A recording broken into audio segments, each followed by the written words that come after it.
Explain like I'm five. How did Dick become the shortened version of Richard?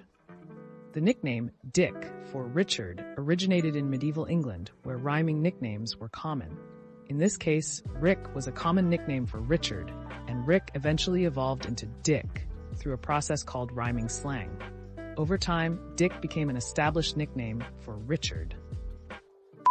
Sarah, Catherine, Kate. It's also worth noting that the word dick wasn't used as a slang word for a certain body part until the 1960s. It was very common as a nickname, and no one thought of it as dirty. Certain celebrities like Dick Clark, Dick Nixon, and Dick Van Dyke were going by the name Dick long before it got its double meaning. There are, however, instances of Dick being used to refer to a generic man, every Tom, Dick, and Harry, dating back to the 17th century. Any insights on how it became associated in the 1960s with the body part? Interesting. This is definitely interesting.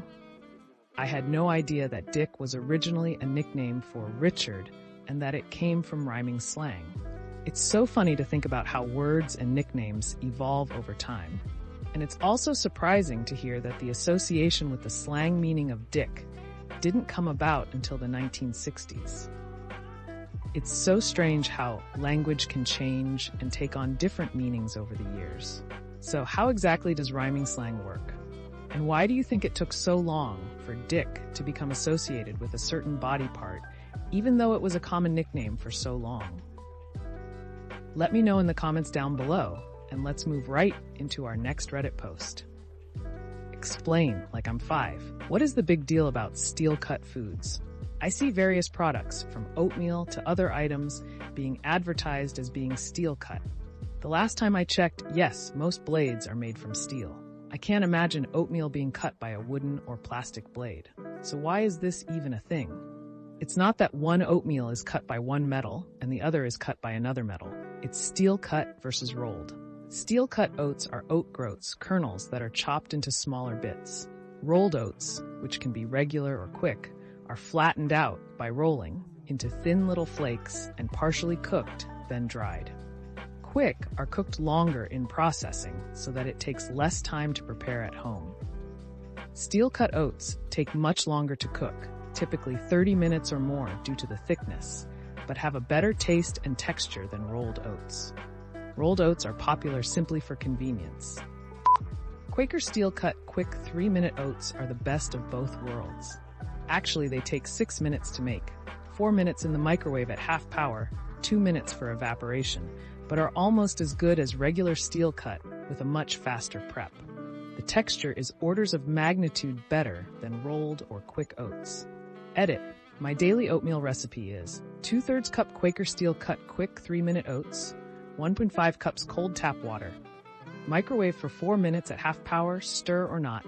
Let sit another 2 to 5 minutes. Stir add 1 cup fresh berries, raspberries, blackberries, and/or blueberries. Diced apple is also delicious, but takes longer. Add 52 grams mixed nuts, sliced almonds, diced walnuts, diced pecans, whole flax seeds, spices to taste, ginger and cinnamon. Stir. Could then optionally top with Greek yogurt or skyr. My wife calls it my bougie oatmeal. I eat it every day and it's delicious, filling and no added processed sugar. Edit 2. An oatmeal is a fantastic build-your-own breakfast option. So this is just an example of delicious breakfast oatmeal. Lots of other options for additives and toppings. What else are you seeing labeled as steel cut besides oats? From oatmeal to other items. Just gonna chime in with another non-dickhead response. I've only ever seen oats classified that way. It really refers to roughly chopped as opposed to rolled, flattened in that case. What else have you seen? This conversation about steel-cut foods is quite interesting, especially the comparison between steel-cut oats and rolled oats. It's fascinating to learn about the different textures and cooking times for each type of oat. And the idea of using Quaker steel-cut quick 3-minute oats as a compromise between traditional steel-cut oats and the convenience of quick oats is really clever. It's also cool to hear about the daily oatmeal recipe with fresh berries, nuts, and spices. It sounds delicious.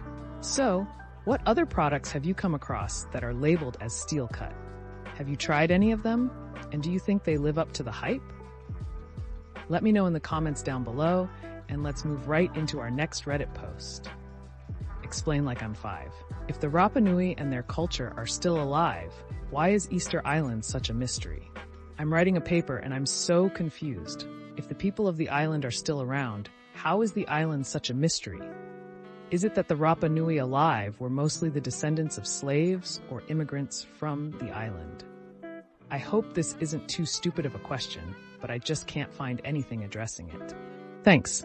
The Rapa Nui went through an apocalypse of environmental decline through deforestation, followed by disease, then the slave trade and diaspora to other islands. By the late 1800s, the population was down to just above 100 inhabitants from the previous several thousand population. So there isn't much oral history that survived that. A similar thing on a giant scale happened in the Americas, with cities in the Amazon, farming towns in Mississippi, geoglyphs in the deserts and the jungles all being forgotten as the majority of people died and the rest struggled just to survive. Similar things happened in the Old World, such as the invasions of the Sea Peoples and the associated apocalypse, the collapse of the Indus city-states, or the primal world-ending flood in nearly every mythology. In addition to what others have said, slavers took a ton of people from the island, and these included all the high-ranking royals and priests who were literate. Easter Island had a writing system, and Eugène Araud saw hundreds of wooden tablets with writing on them as late as 1866, but the remaining islanders had no way to read them, no use for them, and a desperate need for firewood on their deforested island. So all but a few were burned, and what has survived isn't enough to decipher Rongorongo with. I mean, just ask a random villager a couple hundred years ago about the history of whatever part of Europe they are in. They won't be able to tell you. Only the educated higher classes had access to such knowledge. And when a civilization collapses, factual histories from centuries ago kind of go out the window. Much more so if you have no paper to write on. It's really just like the typical apocalypse movie. People rapidly decline due to local climate change, no time to memorize, record further out histories, and tons of knowledge lost. You don't even need to do that. If you ask me about the history of my state, I don't think I can tell you that. In fact, if you pointed at a random landmark building where I live, I probably couldn't tell you what it was for or why it was built. Come to think of it, this may be more of a me problem than anything else. Sorry for dragging down our collective society's education level. Go sit at a loom and spin a tapestry. Don't know how? Why? It's part of your cultural history. How can you not know how to use it? Remember that knowledge is something that has to be carefully maintained from generation to generation. It's very common to lose information unless it's necessary to daily life. The information provided is both interesting and sad. It's saddening to learn about the drastic decline of the Rapa Nui population and their loss of cultural knowledge due to various historical events. However, it's also intriguing to consider the impact of such events and how they have contributed to the mystery surrounding Easter Island. Wow, I can totally understand why you're confused about this topic. The history of Easter Island and the Rapa Nui people is complex and multifaceted. It's not a stupid question at all, and it's important to seek clarity on such matters when doing research.